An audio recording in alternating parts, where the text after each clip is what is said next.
Over head tanks ఉన్నాయి, మనకి drinking water మనకి ఎవరితో సర్ఫేస్ డ్రింకింగ్ వాటర్ ఫెసిలిటీస్ ఉన్నాయి. పైప్ డిజైనింగ్లో వీళ్ళు చాలా బండగా ముండిగా పైపులు వేసి తవ్వేస్తున్నారు కానీ దానికి చాలా కన్సిడర్ చేయాలి. ప్రెషర్ ఎవరిని తీసుకుంటారా, లేదంటే ఎక్స్ట్రా మీటర్ ఏమైనా మోటార్లు వేసి తోడేస్తారా, వాటికి ఏం చేయాలనేది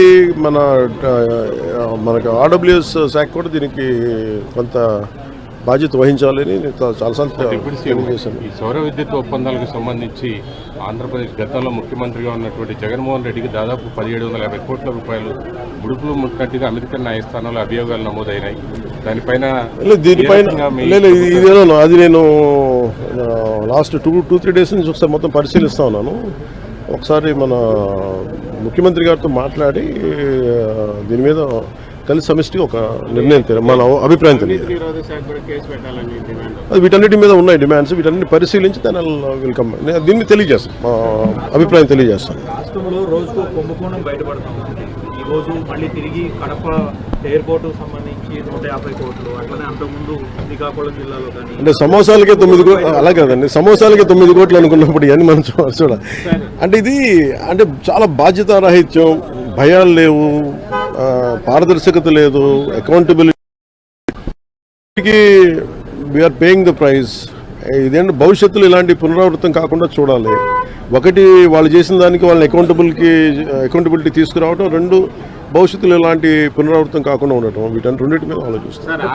నోటీసులకి స్పందించకుండా తప్పించుకుని తిరుగుతున్నారు. ఆయన ఒక్కళ్ళే గారు, మిగతా చాలా మంది కూడా విచారణకు రమ్మంటే రాకుండా తప్పించుకుని తిరుగుతున్నారని చెప్తున్నారు. పోలీసులు ఆ విధంగా వాళ్ళు పట్టుకోలేకపోతున్నారా, లేకపోతే ఏంటి అసలు? అంటే చిత్తశుద్ధి లేదా పోలీసులకు వాళ్ళకి అరెస్ట్ చేయడానికి కానీ వాళ్ళు పట్టుకోవడానికి కానీ, లేదంటే వాళ్ళకి తిరుగుతున్నారా, ఏంటి sir? Let the police do their job, let me do my job. నా పని నేను చేసుకున్నాను, వాళ్ళ పని వాళ్ళు చేయాలి కదా. గత గవర్నమెంట్ లో అయితే ఎక్కడున్నా కూడా అవునా చెప్తున్నారు వాళ్ళు. ఢిల్లీ నుంచి కూడా పట్టుకెళ్ళిన సందర్భాలు అలా అనిపించట్లేదా ఇప్పుడు?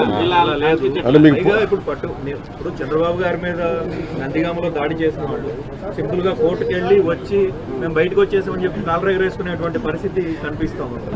సో ఎట్లా అంటే నేను ఒకటి లా అండ్ ఆర్డర్ హోమ్ నేను చేయట్లేదు.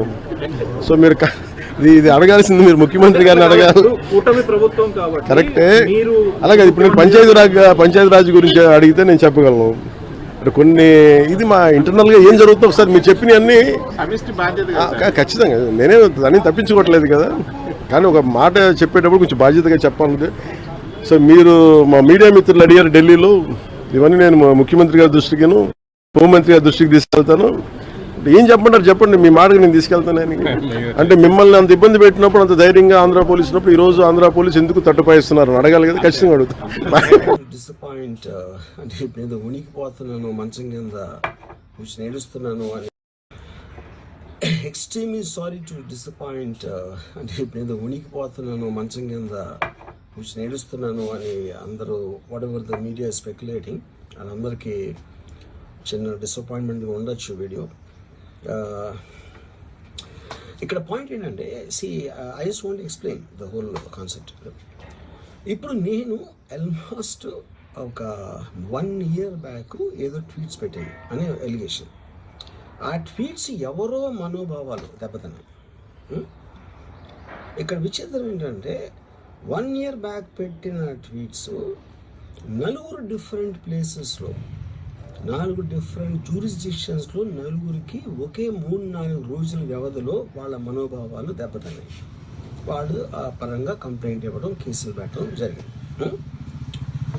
ఇక్కడ పాయింట్ 1, ఎవరి మీద అయితే నేను పెట్టానని వాళ్ళు చెప్తున్నారో వాళ్ళకి లేదు, ఎవరో థర్డ్ పార్టీ, అసలు సంబంధం లేనివాడు. సో ఆ కాంటెక్స్లో అసలు ఈ కేసు ఎలాగా, ఈ సెక్షన్స్ ఎలా వర్తిస్తాయి అనేది అప్పుడు ఆబ్వియస్గా నాకు వచ్చే అనుమానం కానీ, నాకు కానీ నా మనుషులు కానీ, ఇది ఒక పర్సిక్యూషన్ చేయటానికి ఒక పద్ధతి ప్రకారం ఉన్న ఎలోబుల్ లాస్ని వాడుతున్నారా, లేకపోతే ఇప్పుడు వరల్డ్ ఓవర్ ఒక ఫినామినా ఏం జరుగుతుందంటే పొలిటికల్ పార్టీస్ వాళ్ళు they are weaponising the systems of the police. అది అమెరికాలో జరుగుతుంది, యూరోప్లో జరుగుతుంది, ఇక్కడ కూడా జరుగుతుంది. అప్పుడు నేను ఏ ఒక్క వ్యక్తిని, ఒక పోలీస్ ఆఫీసర్ని కానీ, ఒక పొలిటికల్ పర్సన్ కానీ నేను బ్లేమ్ చేయట్లా. I think it happens in a certain ఒక ఏమంటారు దాన్ని, ఒక వే. అది అందరూ కూడా ఎంతో కొంత అది చేయటానికి టెంప్టేషన్ ఉండొచ్చు.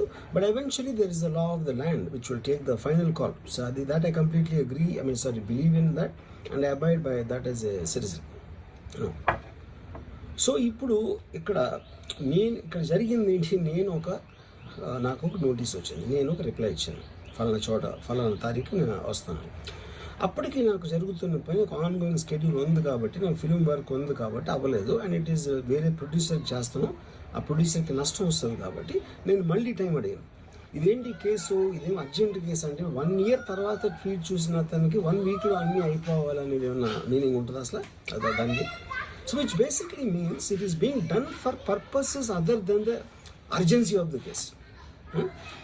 ఇప్పుడు అర్జెన్సీ ఆఫ్ ద కేస్ అంటే మీరు మర్డర్లు గేడలు ఇన్ని జరిగి సంవత్సరాలు తీసుకుని 99 rupees. A lot of people today talking about 99 rupees. It's like plague spread all over. And you must be thinking,